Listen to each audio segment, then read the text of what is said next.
Hi, it's Kyle Koeberlein with Bluegrass International in Georgetown, Kentucky.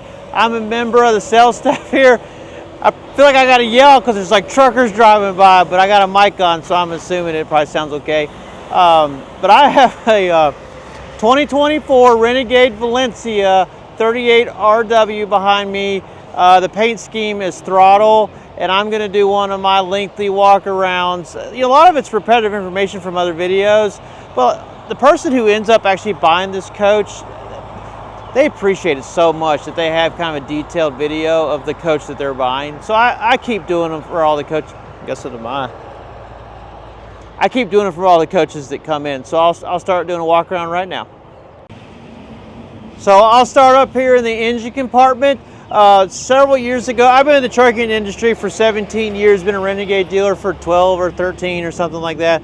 But a decade ago or so, a lot of the engine manufacturers got super smart and started using translucent reservoirs. So it's super easy to see stuff like your windshield wiper fluid, your coolant, toolless air filter. There's your filter minder, so you can see if there's any pressure built up on your air filter, it needs to be replaced. Air filter replacement, I recommend having the RV serviced every year as far as oil change, fuel filters, air filters. Air filter may not need to be changed as often. Basically comes down to where you travel. I mean, if you're traveling out west on a lot of dusty roads, yeah, you're probably going to need to replace this sooner. If you're running up and down I-75 on the interstate, Florida to Michigan, or West Coast somewhere on the highway, maybe not necessary to do that once a year based on the miles you're driving, or the environment. One of the biggest things I tell customers about the engine compartment, do not use a pressure washer. I mean, people do it, you run risk. There's a lot of electronics, a lot of connection points and harnesses. I mean, you could potentially cause issues. If you want your engine to look showroom ready, use a rag and a spray bottle. I mean, you can try it, but I personally have used a pressure washer in an engine compartment and caused my speedometer to quit working because it got a soggy connection somewhere. When you're looking at, either be the Valencia, the Verona LE, or anything that's on what we consider these commercial truck chassis, this is the S2 RV chassis from Freightliner, but it's still a truck. It's still a truck chassis. This is still absolutely 100% a truck tire. Anytime you need service or have any issues, look at your RV as a truck regarding the chassis. So if you need to get a tow, if you need to get a tire replaced or repaired, you'll have way better luck dealing with a truck-oriented place or a truck dealership or a truck tire place.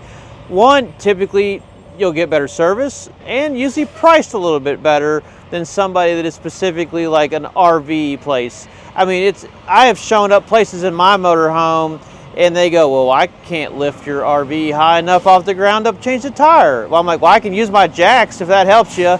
So always, when you're looking for service on the road or traveling, think like you are a truck, because at the end of the day, even though this is a motorhome, we build trucks that look just like this, that have big boxes on them, that look just like that are white and have a door on the back that we haul freight in. So you're just a big truck, you're just not hauling freight, you're hauling yourself. And of course, your dog, your cat, and possibly other family or friends. But I'll keep walking my ways down the side here. Of course, on the S2 chassis, the fuel tank is located in the rear. It's a 100-gallon fuel tank. You don't have fuel tanks in the front. That makes it a little easier with a single point of fill in the rear. You do have a Girard awning. We've had great luck with the Girard awnings. Very few issues, and they work really well. They are armless. They look a lot nicer on a coach than what a armed awning would look, on a traditional, older style motorhome. But the problem, so these are fair weather. I guess long story short, these are fair weather awnings. If you know it's gonna be windy, if you're parked on a lakefront somewhere and the gust of wind is highly possible, it's really not worth putting them out or taking the risk. And it just is what it is. High-end motorhomes, you're gonna have an armless awning on it. On the Valencia, you have the Truma AquaGo tankless instant water heater. We can pop this open. So inside here, easy to get to. you have a power switch out here to turn it on or off like at a main point. So even if you have the on switch on inside, if you've got this kicked off for like the winter time when you have this winterized, you can't accidentally kick it on inside. When you drain this water heater, it's really easy to do on these AquaGos. You just pull this yellow lever down and it drains the water heater. Now, I get customers who call me who bought RVs from other people who don't give a real good walk around, and they go, oh, my water heater's, like, I put water in my coach and water's leaking everywhere. Well, I go, did you put the plug in the water heater, or what are you talking about? So when you pull this down, most of the time from the manufacturer, they stash your little screen over here to the right. And a lot of people don't realize that it's over there. You have to put that, if I can get it in there right, you have to put that into the hole with the screen. And then when you lock this back up, that locks that into place and it'll hold water now. And that, I mean, the last 4 or 5 phone calls I've gotten from people, that's exactly what the problem was. They needed to put that screen into their water heater. Like I said, I go into a lot of detail, at least I try to.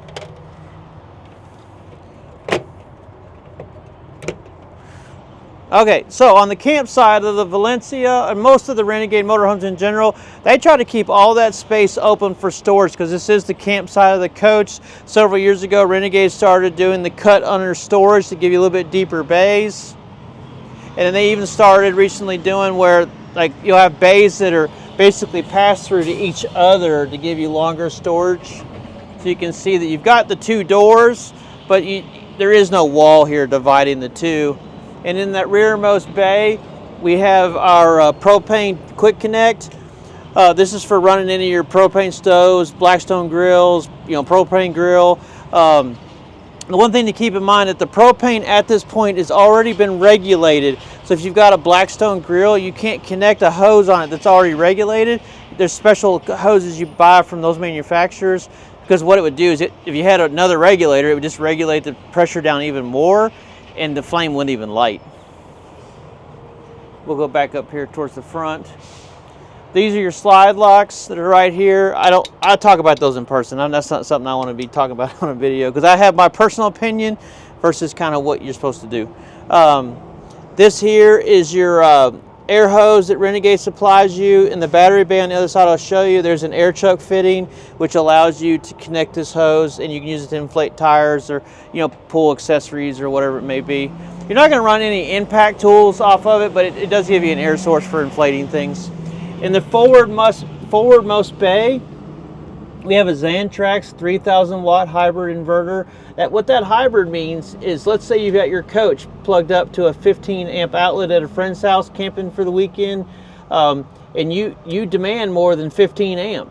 This inverter can actually kick in and supplement that energy. So it'll trip you out the first time you do it. Like you have your microwave running and you turn on a coffee pot and it doesn't trip a breaker. Well, that doesn't make any sense for 15 amp. You're drawing almost double the amount of power that 15 amp cord should be able to handle. So then you're in your mind like, oh, what's melting right now? Too much because of the heat going through a wire. Well, it's because the inverter steps in and it helps offset that energy need. In the back there, this is your MPPT charge controller for your solar panels that are on the roof. This has 3 170, I'll take that back. It's got 3 200 watt solar panels on it, so you have 600 watts of solar. 600 watts of solar on the East Coast, I can speak from example because I've got about 600 on the roof for my RV. You're typically going to draw, of course, with a high efficiency charge controller, average day you're drawing 200-300 watts, decent sun. I mean, you can get more than that, but it just has to be a crystal clear day and super sunny.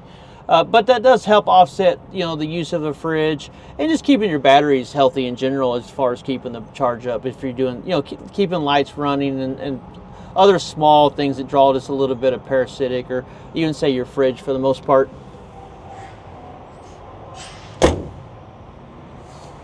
One thing I'll mention before I forget, Renegade builds these boxes in-house. They are steel, they're carpeted line. And one of the neat things that they do is it's dual latch point. And if you look, these latches are screwed in and bolted here. And the reason that's a big advantage over being welded is they're highly adjustable. A lot of manufacturers will weld this anchor point, can't adjust it. So when this gasket starts to compress, your door won't seal all the way, and you start getting the water blow up, you know, the water spray from the road. I'm starting to get rained on myself here. You'll get the water coming up through your seal here and getting in your bay and getting wet. Whereas as these seals compress, this can be adjusted to pull the door tighter. We do them here all the time, you know, with coaches. Of course, on the exterior of the RV, you do have a TV with a sound bar. A lot of people don't know this, but this TV is on a very strong magnet. So you have to grab both sides and the TV will pull out. And you can tilt it from side to side. Put this back in here, it's starting to rain. Of course, that'll snap right back in there. Oh, you can see me in the reflection. Hello. Crunch my little pointer here. So we talked about, up here, of course, these are frameless windows. Just a real nice clean look. They do tilt out. You can see that it is raining outside. The nice thing about tilt out windows is you can still get fresh airflow into the coach, even though if it's raining. Whereas if you've got the big sliding windows on some of the coaches that are out there, you know, you'd have to close those windows because you'd be raining inside of your coach. You know, I'll be honest with you, I'm not trying to make everything about Renegade saying, you know, it's like the best thing since sliced bread. Everything's got pros and cons. You know, nice thing about a sliding window is, yeah, it does offer a little bit more airflow, but in all reality, I mean, this is what I would want because I want to be able to use my windows no matter what the weather's doing. Up here, so your microwave actually does exhaust to the outside for your stove. It's not just filtered through the inside of the coach. You do have two little latch points right here. That's a door that locks closed so that when you have the RV in storage, you don't get critters and bugs trying to nest in there. So if you are actually going to use this, you know, for venting inside the coach, you'll want to pop those open so that when the air blows, it can escape from that vent. I'm going to close some of these doors as I go around because it's just kind of fun. You know, I do all these walkarounds and, you know, a little different, get drizzled on while I'm trying to do one. Hopefully it won't rain real hard before I get a chance to get done. Of course, you got a rear slide back here that's on a Swintex slide. At the rear cap of Renegade, one of the really cool things they do is their rear cap is not one piece, it is a two-piece cap. So odds are if you were to get rear-ended, you know, you're gonna bust this corner or back into something. It makes this repair cheaper and easier to do because we just have to replace the bottom cap of the RV and not the entire rear piece. Most of your like big Class A motorhomes, that's one giant piece of fiberglass. So if you bust it, you got to replace an entire huge piece of fiberglass. On the Valencia S2 RV, you have a 12,000 pound tow. Of course, you have your 7-way trailer connection here. This down here is your little exhaust pipe, which is for your generator. This has an 8,000 Cummins Onan quiet diesel generator. Of course, you've got the vent for your exterior furnace. I always recommend everybody, or I buy them when people are buying them from us. I just get them for people. They're not expensive. The little screens that keep mud daubers and stuff from building nests in there. Of course, down here, this is your rearmost bay on the utility side. That's your 50 amp shore cord.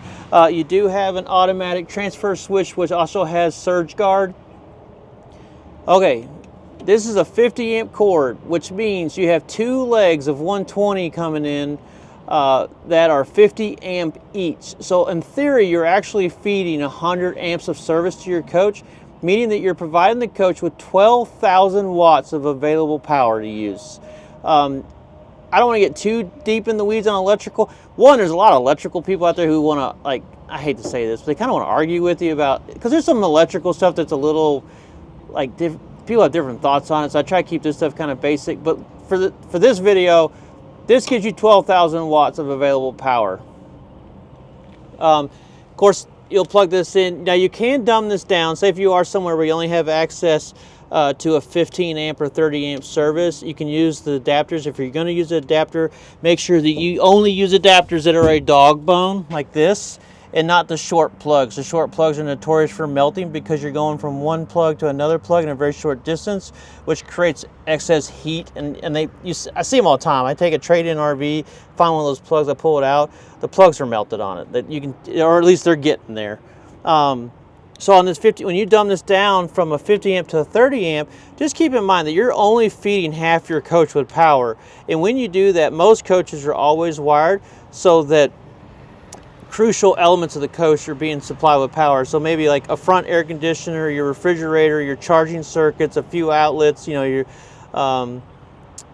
TVs. But there's the other half of the coach, like a rear unit, a washer or dryer that may not be being fed power. It's kind of to give you the most important stuff whenever you do dumb down to a 30 amp. Now, like I said, this coach has an 8,000 watt QD generator. At the shore core on a 50 amp, we have 12,000. This is 8,000 watts of available power when you're running the generator. This generator is completely capable of operating everything on the coach. Where you may run into some issues is when you start adding stuff in. So now you're running a coffee pot and a hair dryer, and you got air conditioners running. You might trip your generator. So you just need to be a little cautious about all the extras you're running when you're only running on a generator. But as far as like running stuff that's built into the coach and pretty much everything for the most part, this will do that job. Got a helicopter flying over. Got a very busy day today. So this is, of course, your 8,000 watt generator. The first service interval on this is at 50 hours and then 150 hours after that. The one thing I like to point out about the generators is it's a quiet diesel. My motorhome has a quiet diesel on it too. Well, let me tell you something. My RV doesn't have 9 inches of, I have a Winnebago View, which is on a Mercedes 3500. You just can only put so much weight on that chassis. That's like the huge downfall. It can only hold 11,000 pounds. So there's a lot of limitations on how much you can build onto that coach. Well, Renegade doesn't have that problem. They're building on commercial truck chassis. So you know what they do? They build a floor that is 9 inches thick. It's 3-inch steel beams, 2-inch steel trusses, double stack 2L floors, 3/4 inch plywood, home grade insulation, which is a wool material. So it has a high sound deadening. So this generator, when running, the sound coming off of this, even when I'm standing out here, is absorbed really well by the coach from the outside perspective, like if I was out here talking to somebody, or if you're inside in your bedroom or anywhere in that coach, if you got air units running, like your rooftop air, you don't hear this. So this floor and this structure does a fantastic job of making this a very usable generator that doesn't really impede on your ability to enjoy your coach if you don't have access to shore power. Back here, this is where you do your diesel fill. This, like I said, of course, it's got a key to keep it locked so nobody messes with it, and it is a 100-gallon tank. One thing to note, and of course, people, this is just, I'm just telling people, I'm not saying you should do this or don't. You could pump a decent amount of extra diesel into the tank, especially on the straddled fuel tanks when you have like an M2 chassis. If you want to get that little bit of extra fuel for the trip, when it kicks off, you can get another few gallons in there. On straddled tanks, you can get another 10 gallons at least. If you're worried about, maybe you're going somewhere that has limited access to fuel. Of course, your rear dual tires. I do highly recommend that people use tire pressure systems, not only for the RV, but anything you're going to tow, whether it be a trailer or a tow vehicle like a Jeep Wrangler or the Broncos people are starting to use. I've seen it personally firsthand. Somebody had a Jeep Wrangler behind a Renegade. The Renegades have so much power that they were dragging the Jeep, wheels were not turning. They had no idea. So if you had a blowout on the rear of the Jeep, you're not going to know it because when you're driving until you see flames or it swerving all over the place, and at that point you've done a lot of damage, versus a tire pressure system that would immediately kick. Like if you punctured a tire and the temperature dramatically dropped, it's immediately going to send an alert to that tire pressure system in the cab, and you know to pull over as soon as it's safe. This right here is the diesel exhaust tip for the main engine. This is your control bay for the coach as far as all your water stuff. You do have an exterior water filter which mounts right here. There is a shutoff right here as well. This canister holds your stinky slinky sewer hose. This is not designed to be used full-time at an RV park. This is just for dumping at a station. If you want to get like a long 15-20 foot hose with the, the clear fittings and stuff that fit on at the RV park, that's something I can buy it for you if you buy it from us. It's not very expensive. The 2024s do have the sea level system for fresh gray and black tank level. I mean, this is a way better system than what we were using before. It's a lot more accurate. I mean, I don't know if my little thingy will push it or not, but no, it won't. But you can easily come in here and push the buttons and it'll give you the readings. Of course, this coach is brand new. Everything is empty. We don't put anything into them until we test them for delivery. Of course, your black tank flush, your gray tank flush, everything on Renegade is water jet, so these labels can't wear off. They're actually jetted into the steel. Of course, exterior cable hookup if you're at a park with cable TV, your black tank wash, and then as far as when you're hooked up to your water hose, and we always order the option for power water hose or power water reel. This pulls out 25 foot. You can connect this to a water source, and of course it's got an electric reel to pull it back in. And then so if you've got water hooked up to this, you've only got one of two options, and that's either you're sending this water through this hose straight to all your faucets. There's a city, like you're using like city water, or you want to send that water to fill your 150 gallons of your freshwater tank, which are two 75-gallon tanks located underneath your bed in the bedroom. And then, of course, when I do walk around delivery, I go in a lot more detail, but that gives you a pretty good idea on the system. This is the bay just in forward of the water bay. It's, of course, houses your tanks for your gray and your black water. I love on the Renegades that they are enclosed in the coach and not exposed underneath the coach.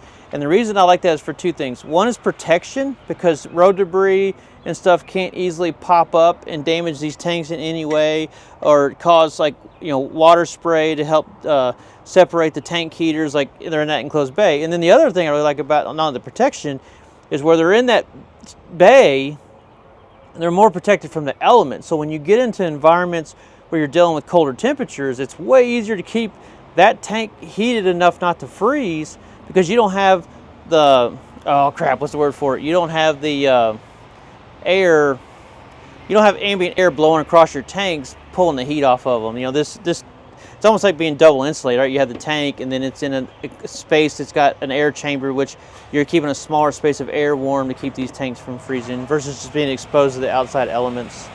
This right here is, of course, where you hook up to your sewer to dump your gray and your black tank. You have a fill underneath here that you can unscrew before you do this, so that anything that drips out of here, we call it the old poop drizzle, isn't in your coach. It'll just kind of drizzle on the ground a little bit. Now, what I do recommend and what I provide for most customers is putting another gate right here, a 2-foot hose that stays in here connected all the time with another fitting on the end of it. And the reason I do that is because when you go to dump your sewer, you can just unscrew this. You can run your 2-foot hose that's already connected to this outside of the coach.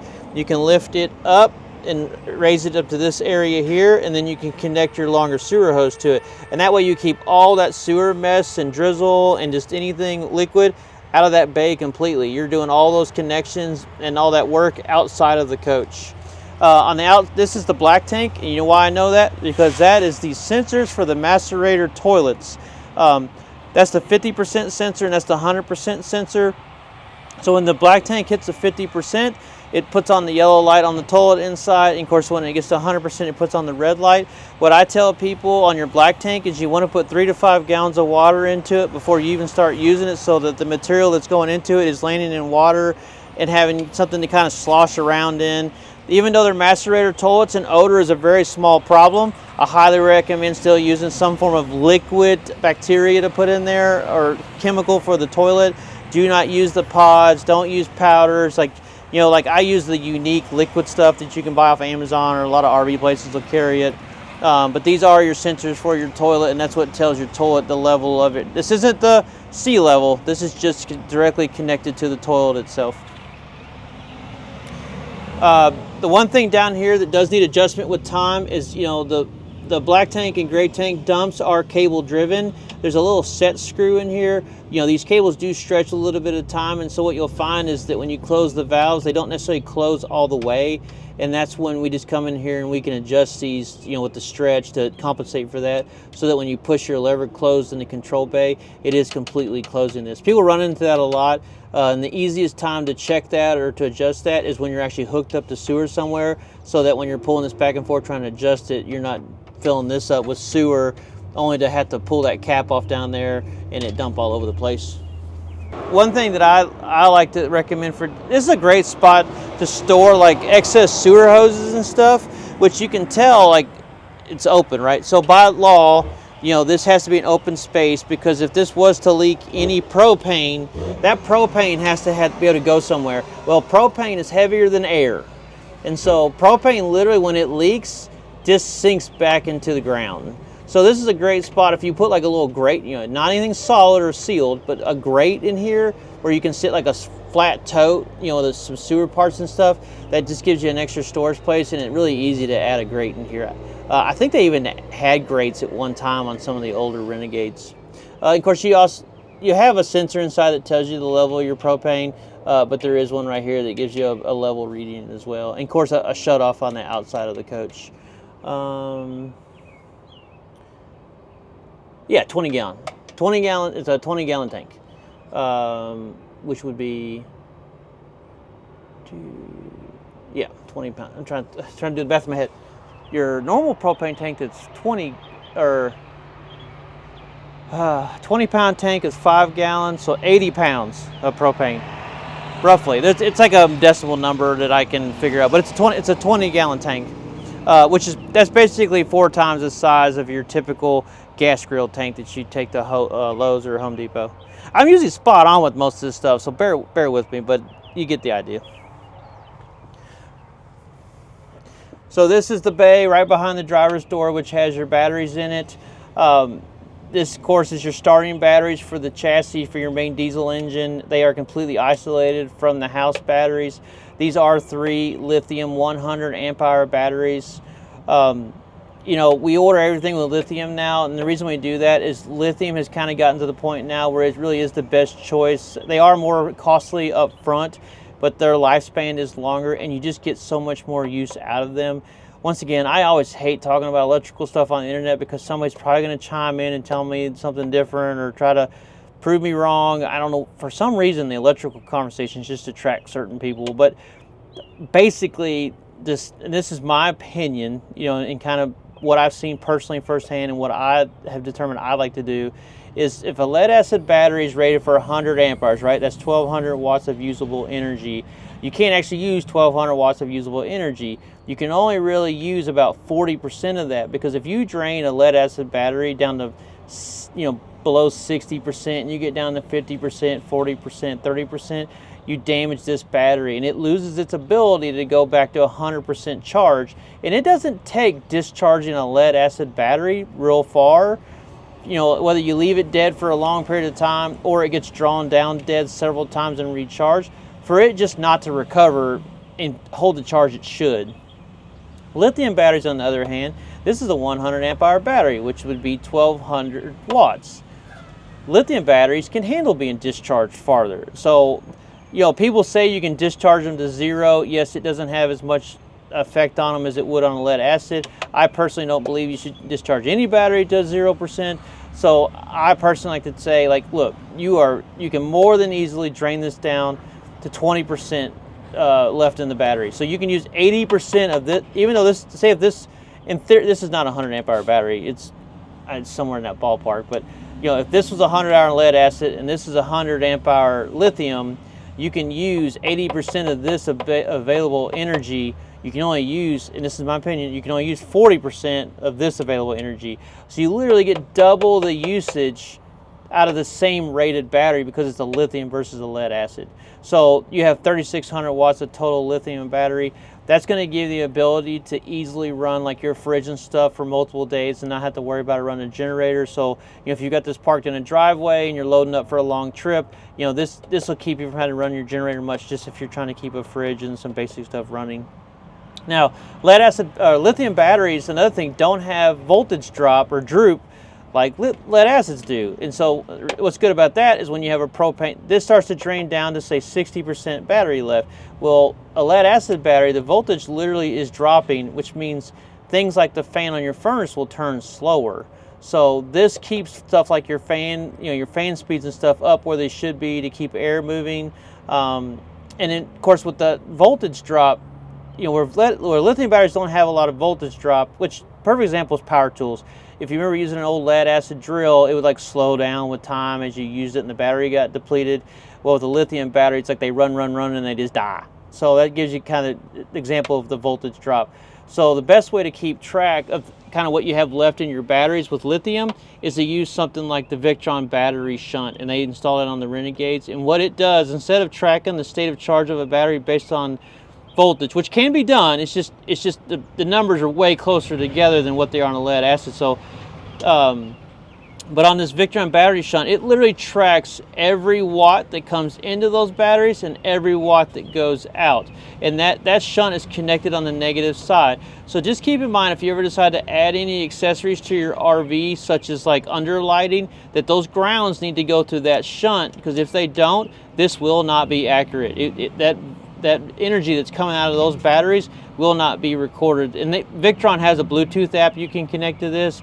I don't think it's necessary to watch it all the time, but some people like information and just like seeing the facts. And so you can connect this to an app and see your history as far as what your usage has been. I personally, I kind of keep track of what I do with my coach for a short period of time, long enough for me to realize, like, I just now know that, like, when I've been gone for so long and the temperature's been this much and I've used my fridge this much, this will get me through 3 or 4 days. I don't need to watch this constantly. Right here you have your battery disconnect switch for your chassis. Of course, our battery disconnect switch for the coach is inside. I'll show you that. And then this right here is your air chuck hookup to pull air off the chassis. All these big truck chassis RVs are air brakes, so you do have air tanks and a compressor built onto the engine. If you are using this for air to inflate things, it is better to have the engine running so that compressor is consistently building air pressure. I want to say on a Cummins air compressor, it's probably around 18 cubic feet per minute on the CFM. So it's putting out a decent amount of air that you can use. Renegade also does a good job of labeling a lot of their fuses. This is actually the battery isolator manager that isolates these two batteries. And what I mean is, like, let's say if I left my headlights, I park my RV during the day and I leave my headlights on, I cover my windshield and I don't know my headlights are on, and I drain this battery, it won't let it drain these two. And so what I can do is I can use the e-start function inside the coach to be able to start the main diesel engine, almost like jumping one battery system off the other. I personally have never had to use that feature in my coach, but it does give me peace of mind knowing that it's there.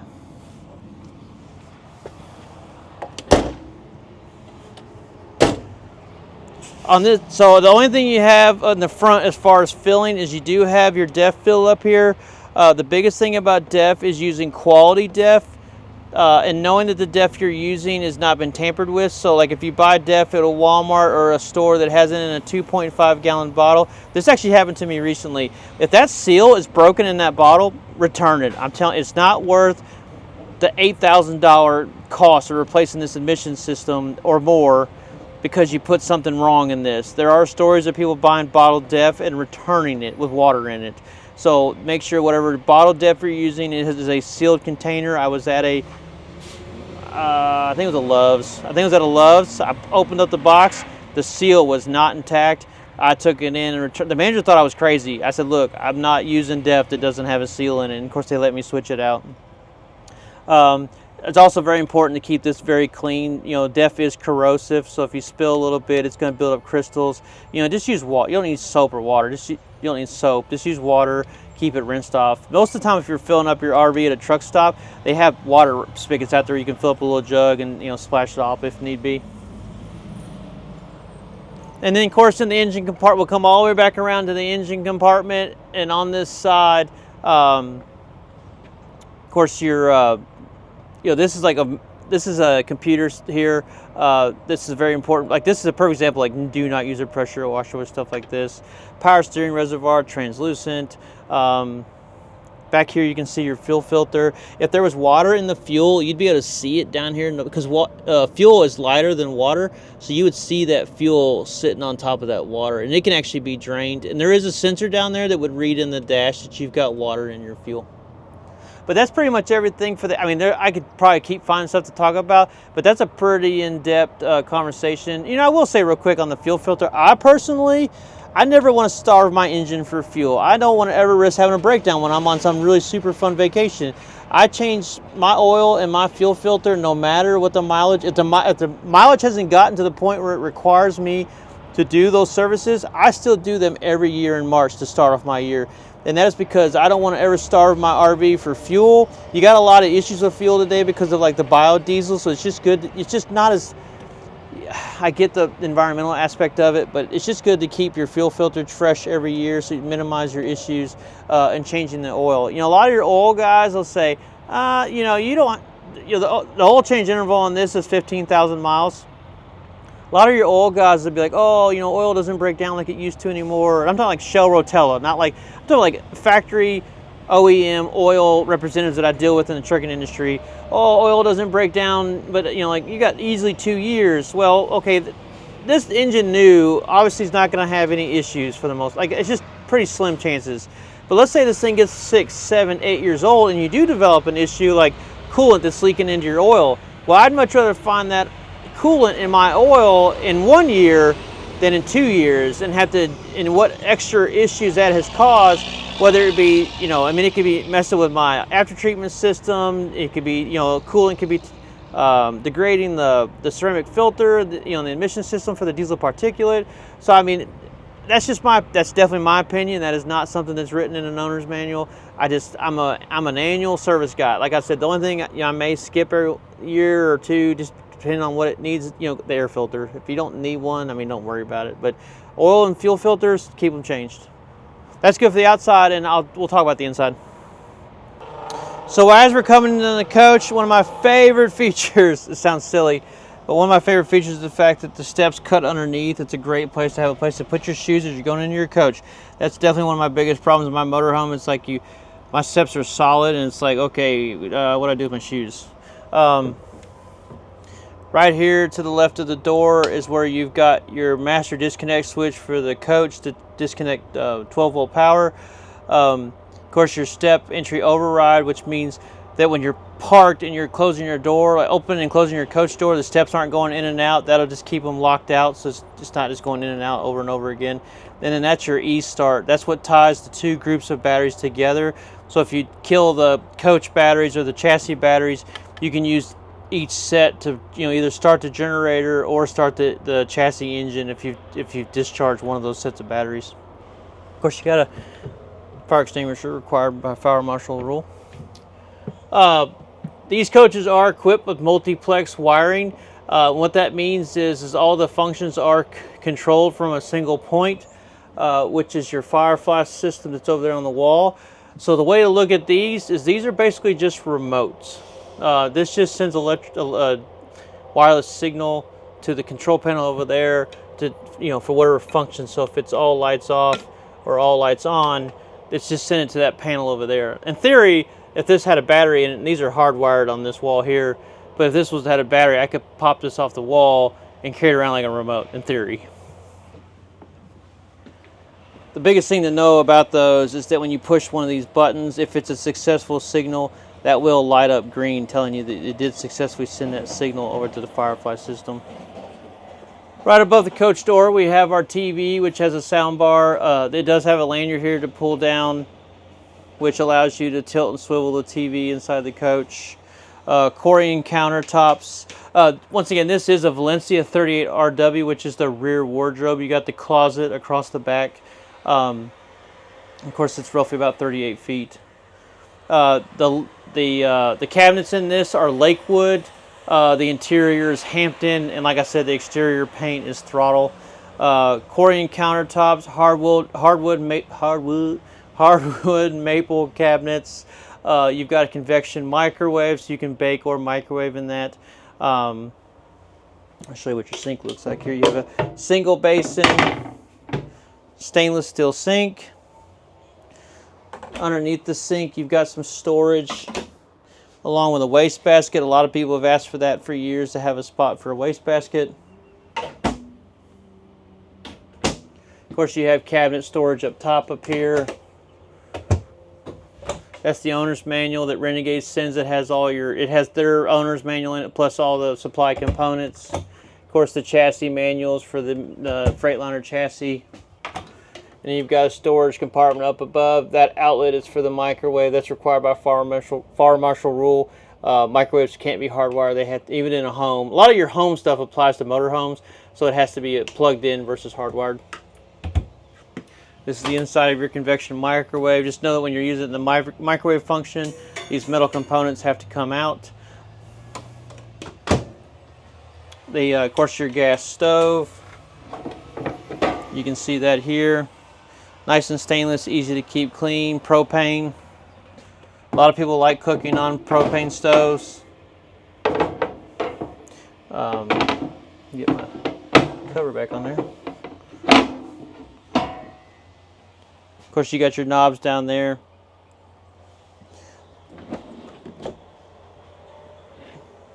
This is the freshwater filter. We don't put that in until customers take delivery. Renegade supplies the exterior paint touch-ups in case you get chips from rocks or bugs. Of course, the remotes for your coach, the sound bar. This can of CRC Power Lube, that is the #1 lube that Renegade recommends for lubricating any moving parts on the coach. This stuff is awesome. You literally, if it's a moving part, you can use it on it. This stuff is great. That's definitely what I'd recommend buying in the future. Here, I'll show the front of it. Here, like if you own a Renegade and you've run out of this stuff, that's exactly what you want to buy, hands down. I order a lot of those cans from time to time, and I just give them away to customers and stuff if they need them. Of course, you've got a storage compartment here below that drawer, and then you've got, of course, storage drawers below your stove. All soft close drawers. This is your Firefly system here. I'll try to make this kind of quick, but you go to your home and you got master light on and off, all your levels, LP level, your tank heaters, your water pump, start and stop your generator, of course enable, auto gen start, in motion satellite that's on the roof. I'm gonna grab a little sticky thing here. Of course, it shows your chassis voltage and your house voltage. If you go into light controls, here's all the lights on the coach. Everything that has an up and down arrow is dimmable. Of course, you have exterior, bedroom, and bath. Go into here. This is your power settings. So right now, our power source is inverter auto. So we're actually running off the inverter right now. I need to plug this thing in. We just moved it up here on top of the hill today. So we normally, this was in the showroom earlier today. We have outlets on our lot. We keep everything plugged in. That way RVs don't sit here with dead batteries. We're pretty cautious about all that stuff. If it was on shore, you would see the line 1, line 2 coming in, and of course it would show you that feed coming through. Right now the inverter is enabled. It's what's running the fridge. Anything that requires electricity, like the microwave. We're not charging right now because we're not plugged up to any electricity. So you can see all that status here. The coach is equipped with auto gen start, which is super nice. And what that means is I can tell the generator to automatically fire up based on either state of charge or HVAC load. And so you have to have those triggers enabled. And then you go into auto gen start and you got to hold enable for 3 seconds. And the reason it's a little safety thing. It's like, if it doesn't want you to turn on auto gen start because the generator is probably not going to start up immediately. It's going to start up later. So for example, you wouldn't want auto gen start to function in an enclosed building or a shop. Let's say you have like pets, or it's a garage that's below a living space, because you'd have that exhaust and carbon monoxide going into that building. So you want to be careful about where you have auto gen start enabled. And one thing that Renegade does, and it may be a Firefly standard, is if you have auto gen start enabled and you move the coach and put the key in the ignition, it automatically disables auto gen start and you'll have to re-enable it. You can set quiet hours so the generator won't fire up during certain hours of the day, whether you just don't want it to, or if you're at a campground that they have quiet hours where you can't run a generator. Of course, you get your front and rear climate controls. You got heat, 15,000 BTU heat pumps on the front and rear. They do have the ability to heat as well. but then you also have a propane furnace. I typically don't like to use auto for my system. I like to tell my coach, you know what, I want it to cool. I want to use my heat pump. I want to use my furnace. I don't want it to automatically determine what it should do, because typically what will happen is it'll try to use that heat pump before it uses the furnace at really a temperature that it shouldn't be using the heat pump. And so a lot of times I just like to run my furnace. So I just say, you know what, just run my furnace. It gives me better, drier heat anyways. Of course, you can turn your hot water heater on and off here as well. And then you have your slide controls, you know, exterior, front slide, extend, retract. You get the window shade in the front up there in that glass. That glass is automotive glass. It's, you know, it's not just a window pane. It's the same thing as a windshield. So you can retract and extend that shade. Your rear slide extend and retract, and then awning extend and retract. You also have an extend and retract by the door over there. We will go, by the way, if you have a key in the ignition, these functions do lock out. And you also have your leveling system here. And you can manually run your leveling jacks. A lot of guys, and women I guess, but mostly men, it's usually I hear it from at least, manually level their coaches versus using auto level. And the reason that is, any auto leveling system, no matter what brand, typically just levels more than it has to. Like, it just raises it up that little bit more to make sure it's level. Whereas if you can like manually level it to the bare minimum to get level, and that brings your coach closer to the ground. It's personal preference. I mean, I do it sometimes I manually level my coach. Sometimes I let it auto level. Just, you know, it just depends how I feel that day. In the settings screen, the biggest thing here is, you know, for auto gen start quiet hours to function correctly, you got to have the time set to the right time.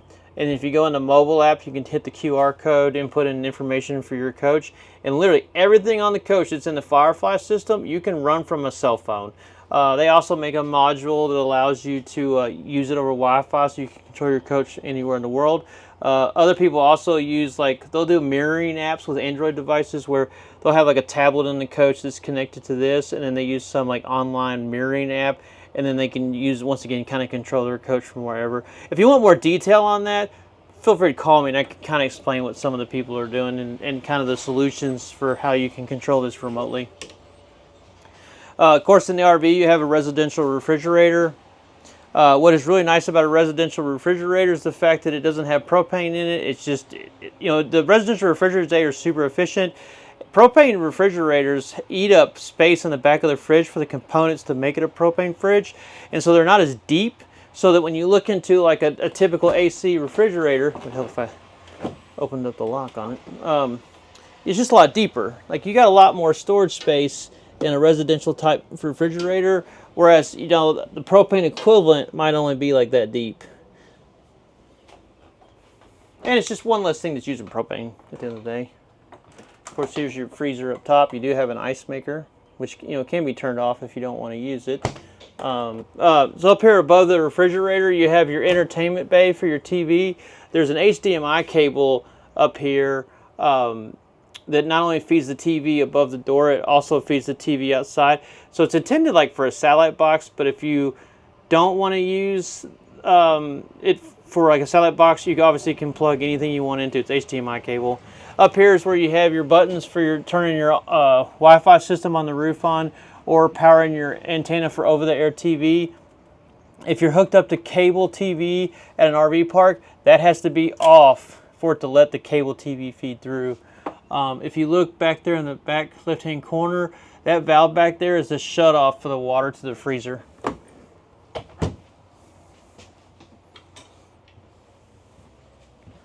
We'll work our way back through here. Of course, this is your mid-bath.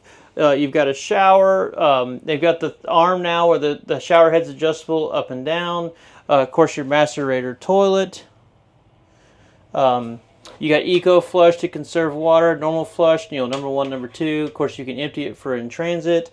Renegade many years ago started adding these access panels down here below the shower, so you could, you know, once a year inspection, have that pulled off, make sure you don't have any leaks or anything. No matter how well you make the RV, this thing still's a hurricane driving down the road, so it's good to check these things, just depending on where you've been in your motorhome. Of course, another one of your control touch panels. You have an exhaust fan in here to exhaust moisture and heat out of the coach. Those cannot be used in the rain, but these things are pre-drilled for a cover. So if you want to put the cover on them that allows them to be used in the rain or when you're driving down the road, they're like 50 to 100 bucks and take 15 minutes to install. I do them all the time for customers if they want them just on my own. But something you want, just let me know. But all you got to do if you want to look up the cover for this is you turn these and pull this screen down, and behind this white shroud there'll be a model number on here that you can look up the cover for this fan. Of course, you've got a king size bed. It's a mini king, so it's actually 4 inches shorter than your standard king. You've got storage up above. A lot of people like, when you got the side windows, because when you're using a fan to pull air through, you can feel that air that's pulling through the coach. Underneath the bed is where your two 75-gallon freshwater tanks are at. No. The reason they do that in two 75-gallon tanks is just to minimize the slosh and the amount of weight shifting back and forward. Your water pump is also located underneath here. That clear hose down there is where you would put in a bucket of antifreeze, and then you flip that valve and you can actually use your water pump to pull antifreeze to the whole coach to winterize. I definitely recommend using antifreeze, but technically on a Valencia you can winterize with air, but you need to know what you're doing. Verona or anything that's got a hydronic heating system like AquaHot, you 100% absolutely have to use antifreeze. Do not use air. You will break your AquaHot system.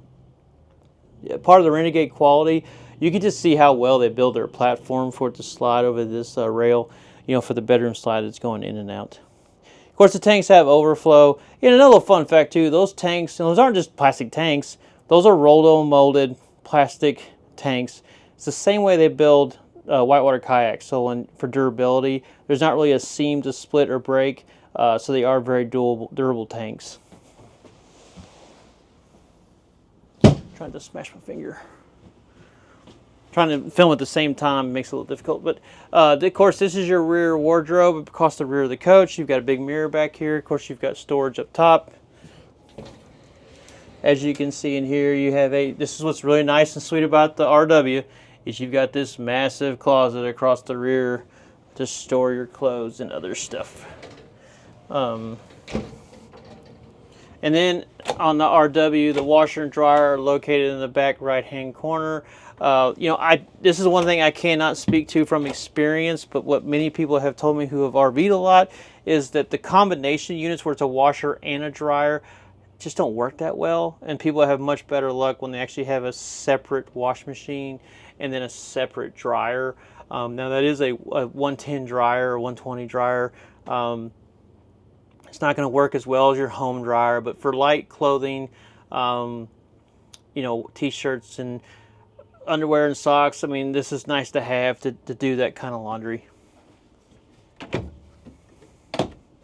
Getting a little, I need something to drink. Whew. Of course, you've got this storage space down here at the end, at the foot of the bed. Of course, a little bench to sit down. Of course, you have a mirror. Of course, your fire emergency exit. There's nothing that holds the emergency exit window open if you want to prop it open, but you can open it, and people do come up with little things to, and that's just typical for the RV industry. That's not a Renegade thing. People come up with ways to prop that window up for additional airflow. And then you do have a TV mounted above the window. You have additional storage up here above this counter space. See up there? These little black things on the wall are your temperature sensors. That's what tells the thermostat what temperature it is in the coach versus reading like at the unit itself. That gives you a much more consistent temperature for what you want in the coach. This is the entertainment bay for the rear TV. If you are using satellite service, you will need a separate box for the bedroom back here. Of course, more storage over here. Tons of storage in this coach.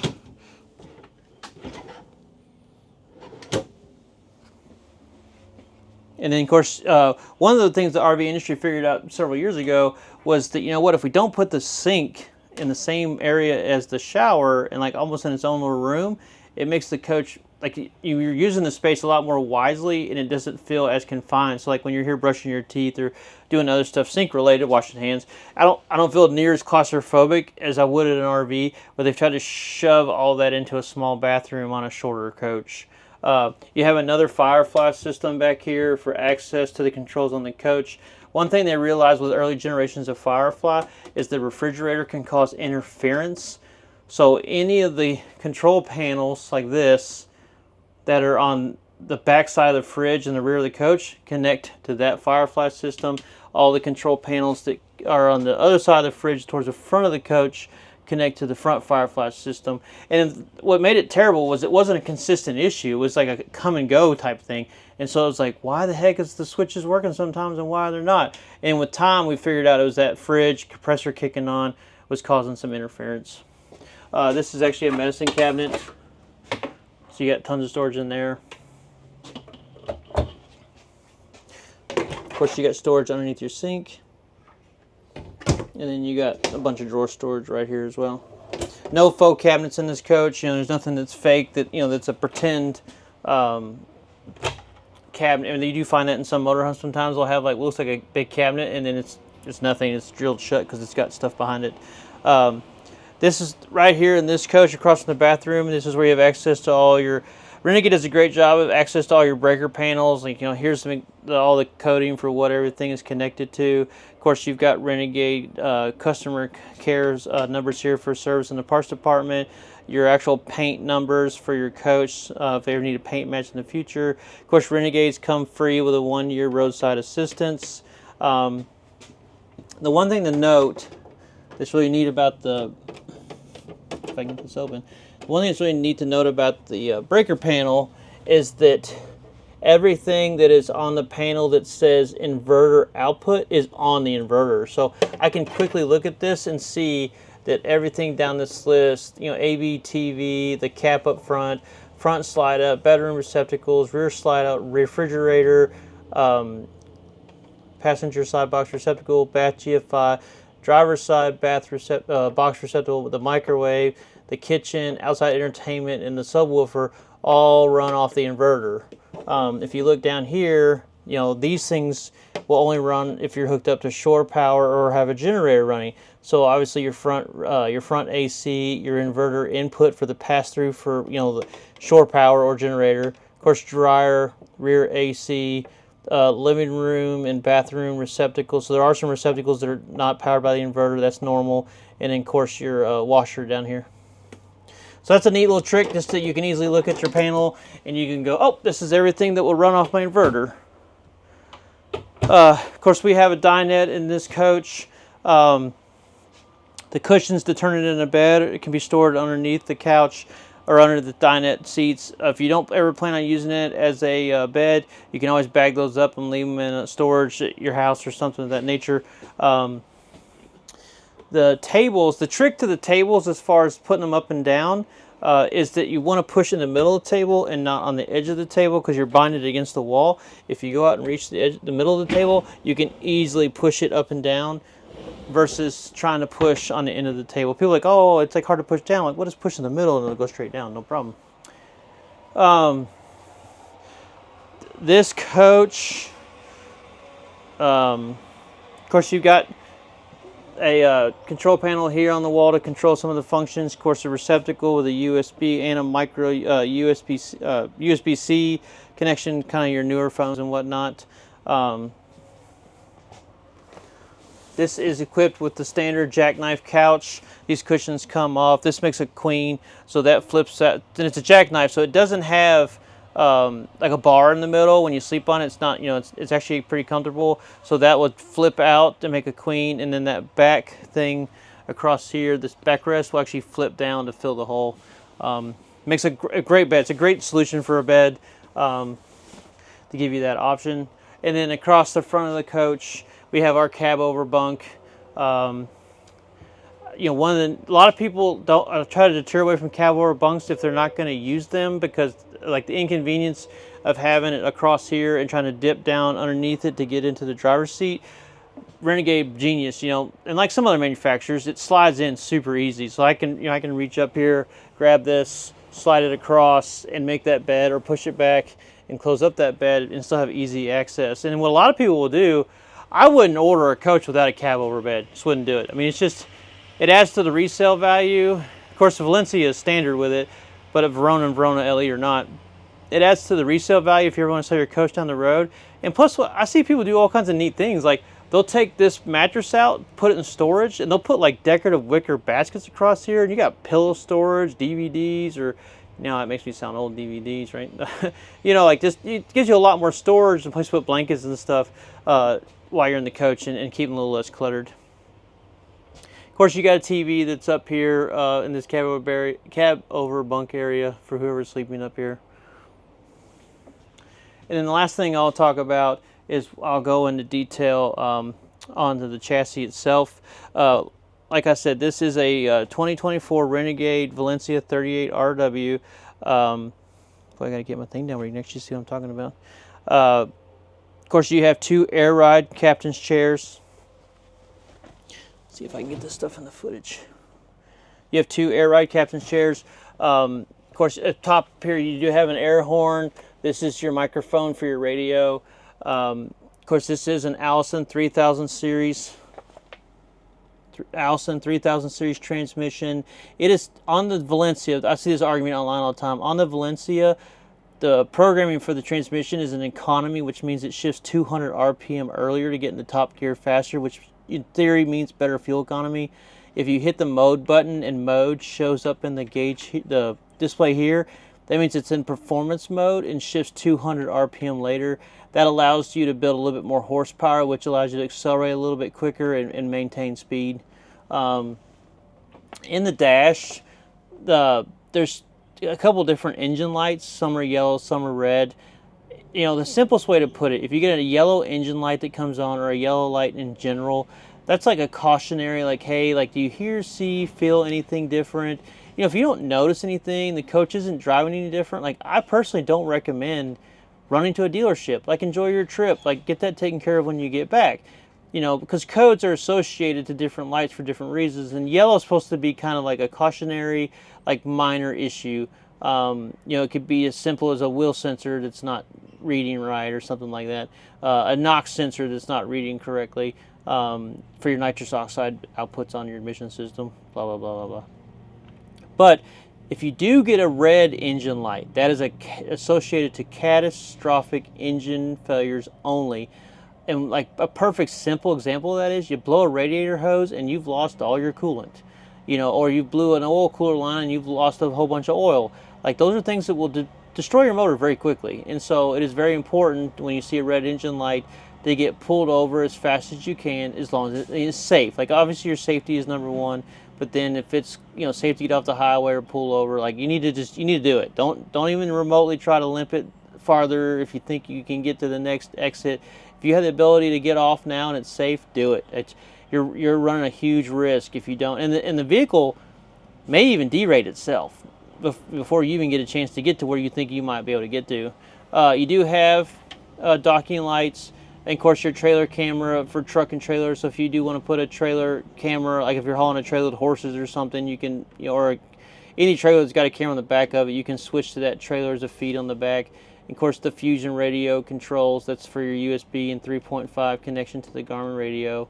Of course, power windows up and down, your exhaust brake, door locks. Of course, over there you do have marker lights on only. Of course, headlights.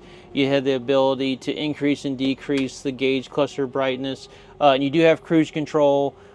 This down here is electric brake controller. That pedal right there is what allows you to adjust the steering wheel tilt and telescoping of the steering wheel to give you better adjustability. And of course, you have your HVAC system down here in those controls. You have the ability to control your leveling system through the Firefly system, but you do have an independent panel up here that will do this well. Of course, your heated mirrors. You can dump your suspension if you want to. You know, if you're in a place. Let me get the thing down. You can actually see. If you want to dump the suspension before you try to level, if you're like in a highly unlevel area, then you want to help the leveling system a little bit, like by dropping the down low first. You can do that here. This is your DPF park regen switch. Odds are you will never need to use this. This is more common in applications with vehicles with diesel engines that do a lot of idling, school buses that don't go very fast, aerial boom trucks that work on power lines. You know, those engines idle and they create a lot of particulate, and that particulate, the vehicle can't automatically clean out the particulate filter when it's sitting still. It has to be moving more than 20 miles an hour. So in an RV, for example, you're probably driving down the highway a whole bunch, going more than 20 miles an hour. You're also very heavy because it's an RV that's always built out. And so your engine's actually going to burn pretty clean. And you should not run into situations where you need to use a park regeneration. You can push this button all day long. You can't make it do a park regen unless it actually requires it. If you look at the visor on any commercial truck, there actually is a thing up there that explains, you know, what those lights are, and you know, like the, you know, DPF gen needed, you know, hot exhaust temperature. This is an example of a yellow light that's perfectly normal to see. It's a hot exhaust temp light. So say you're driving down the road, it's got like a puff of smoke with a thermometer. If you see that light come on, you pull off to get like fuel or something, all it's telling you is that your vehicle was doing a regen while you were driving down the highway and your exhaust temperatures are extremely hot. Like, be cautious about where you park. You know, don't park on dry grass, playgrounds near your children, and blah, blah, blah. You know what I mean? Just common sense stuff, please, people. Of course, this is a air brake chassis, so you don't have a park crawl like you do on a lot of automobiles where you can put it in park. The only thing that's going to keep this vehicle from rolling is the parking brake. What's really neat and why we have air brakes on large vehicles like this is that for the parking brake to release, it has to have air pressure. So you have a spring brake. It's a parking part of the brake chamber. There's a spring in there that holds the park brake to keep the wheels from being able to turn. And it takes air pressure in a bladder to pull that spring apart so that the parking brake can release. So if you lose air pressure, your parking brake locks up. So it's a huge safety feature regarding larger vehicles like big dump trucks and RVs, is that for some reason you lose air pressure, your brakes lock up. And then, of course, on the flip side of that brake chamber, when you hit the brake pedal, it applies the air to apply the other side of the brake to stop the vehicle. You will not do much brake repair or work on your motorhome unless you're just totally cooking some miles. I mean, you just won't see it. It's like your tires on the outside are good for 250, 70,000 miles. You're going to replace your tires on the coach for age, not because you wore them out. I mean, if you wear them out, man, hit me up. I'd be super impressed to know how many miles you're driving. And then the last thing I'll talk about real quick in the coach is your Garmin head unit. The Garmin head unit does manage your navigation, your radio, your turn signal, cameras for the left and right side of the fender, and also your backup cam when you put that on. If you know, I've been accused of not being a very good upseller because I don't like to sell stuff I don't believe in. If there was one thing, if everybody asked me like, what is the one thing I should modify on my coach? In my opinion, it's a dedicated camera monitor. Take the functionality of the side cameras and the rear cameras out of this, and we mount a dedicated monitor coming down just like a rear view mirror right here, and basically allows you to have your backup camera up the whole time you're driving. So you can look up there, you can see what's, just like a rear view mirror, you can see what traffic's coming up behind you. If you're towing a car, you can look to see that everything looks fine, nothing smoking, nothing on fire.